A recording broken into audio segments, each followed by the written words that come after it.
Shaw's here, 5-1 defeat on the road away at Scunthorpe United this afternoon. Just how do you assess today's result? It was a bit too big for some of our players. I think you could see that early doors. I can touch on the 9 players that were missing, but at the same time, Scunthorpe are a good side. This is a great ground. The atmosphere is great. They shouldn't obviously be in the level that they're in. I think they've only been beat here a couple of times. It was a bit of a perfect storm for them. They needed the points to secure second, and we needed something to get out. But obviously, with the bodies that we were lacking, we were pinned by what we can do.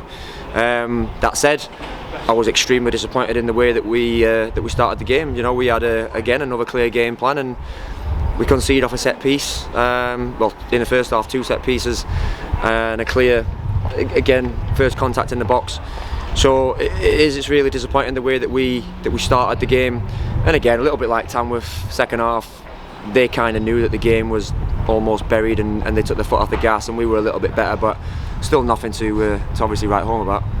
In that second half, as you just mentioned, there's nothing to write home about, and Scunthorpe taking the foot off the gas a little bit. But were you proud of the lads just to keep going in the fight this afternoon? And obviously, young Charlie coming on, Billy coming on, Charlie helping to get that penalty, and obviously Devinix converting it. Were you happier with the performance overall, despite what you thought about Scunthorpe's play? Well, before the game, one of the last things I do in the changing room is kind of what's supposed to be some form of obviously motivation, but also just talk through some things to do with the game. And one of the big things I mentioned to this group was show your personality today. Really go out there and show your personality and what kind of player you are and what you want to be. And unfortunately, the first half really did highlight a few things that's disappointing. So at half time, as you can imagine, I didn't go in there the happiest of managers. I had a few things to say, not necessarily pointing out individuals, because I'm not there to rip people apart. It's not my job. But I had to obviously say something to try and give them the boost that we need, because at half time we're a game and a half away from staying up or going down. So we have to do something.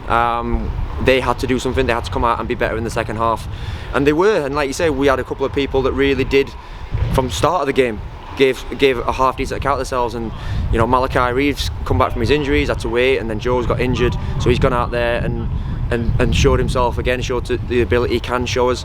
Like you mentioned, young Charlie's gone out and actually done really, really well. Billy getting minutes into him. I'm proud of those kind of the young kids coming in, but there are a bunch of lads out there that still kept going until the end. But they were just too good for us on the day. The good news coming out of it is it's still in our hands going into next week, and with that we also potentially get another couple of bodies back. I feel for him, because Michael Hogan's been giving it his absolute all. He's been thrust into a fight, into a level of football that's probably a little bit too big for him at the minute. But there's a future in Michael if physically he can get bigger and develop. He's a great kid, great attitude. But obviously we get Alex Mitchell back next week, which is a big one for us going into the final game. It looks like we'll get JJ Hooper back potentially. So yeah, it's going to be a big week for us, a big week of training. What we do regarding those 2 sessions around making sure we're ready for Brackley, but also in the right mental frame of mind to go into that game, that's something that we're going to talk about.